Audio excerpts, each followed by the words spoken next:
Hello everyone, welcome to this video. आज series number 2 है। तो इसमें देखते हैं हम फर्स्ट क्वेश्चन। निम्न में से कौन सी पूर्व बाल्यावस्था की विशेषता नहीं है?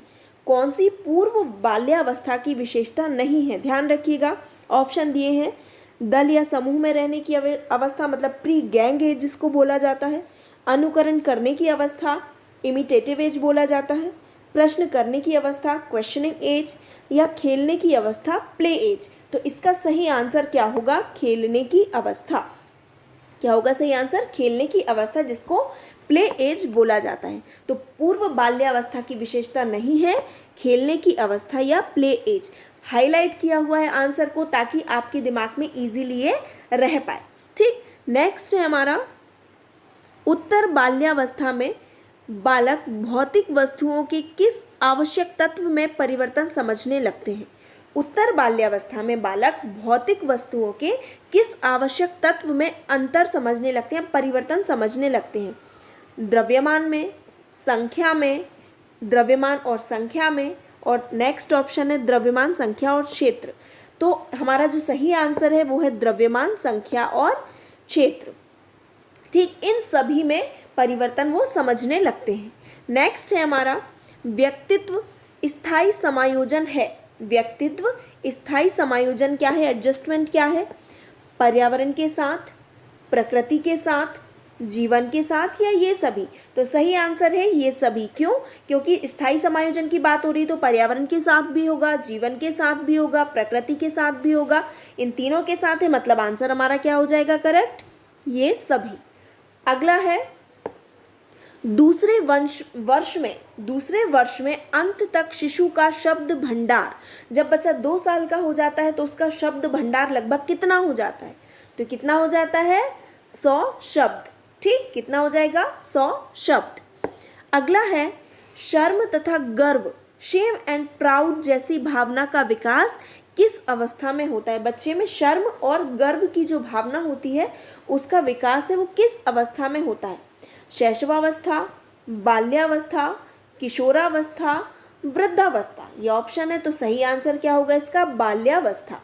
ठीक, क्या होगा? बाल्यावस्था।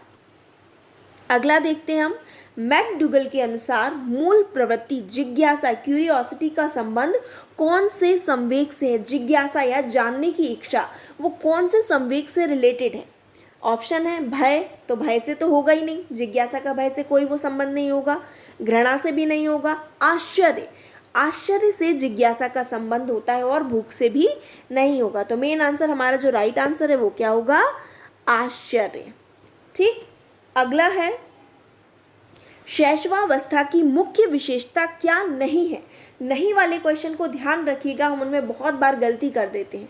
ठीक, तो आप इनको क्रॉस करके, ऑप्शन जो दिए हैं उनको क्रॉस करके भी इसको सॉल्व कर सकते हैं। तो शैशवावस्था की मुख्य विशेषता क्या नहीं है? फर्स्ट ऑप्शन क्या दिया है हमारा? सीखने की प्रक्रिया में तीव्रता होना, जिज्ञासा की प्रवृत्ति होना, चिंतन करना, अनुकरण द्वारा सीखने की प्रवृत्ति। तो ये सारे ऑप्शन हैं।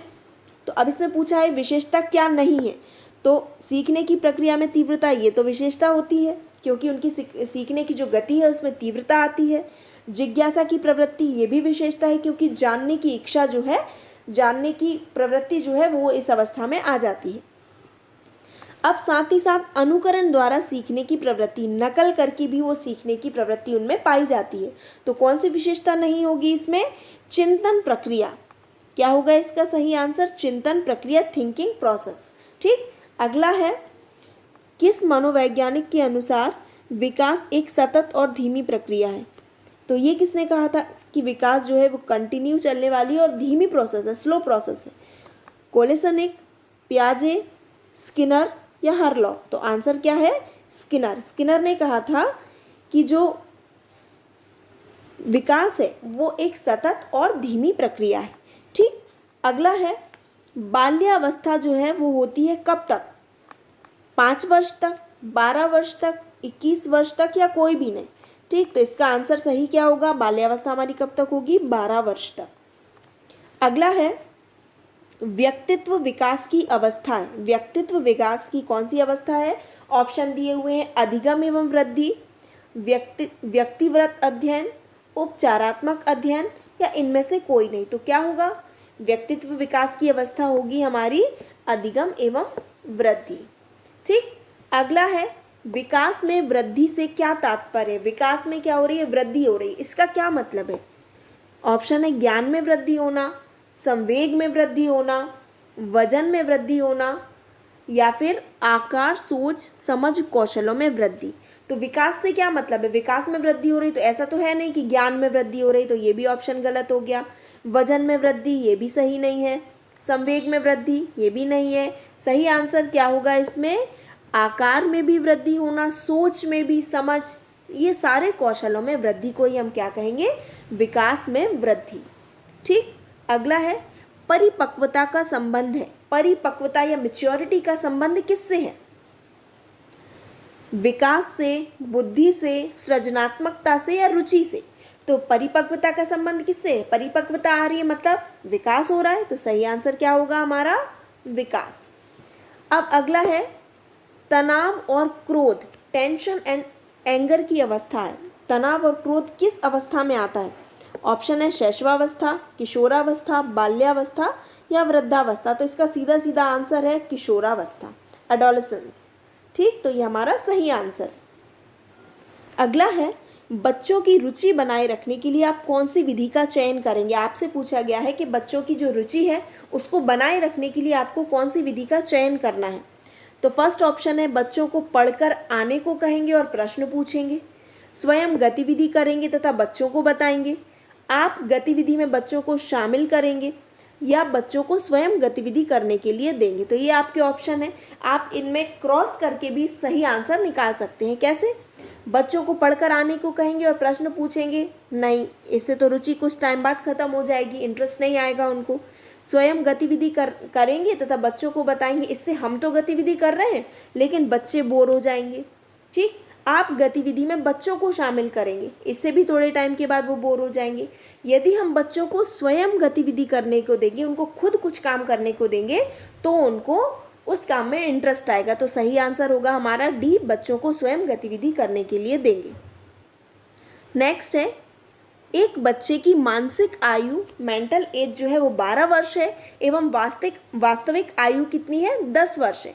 तो उसकी बुद्धि लब्धि क्या होगी, सीधी सीधी आंसर इसमें है 120। ठीक, ये आप इजीली इसको कैलकुलेट कर सकते हैं।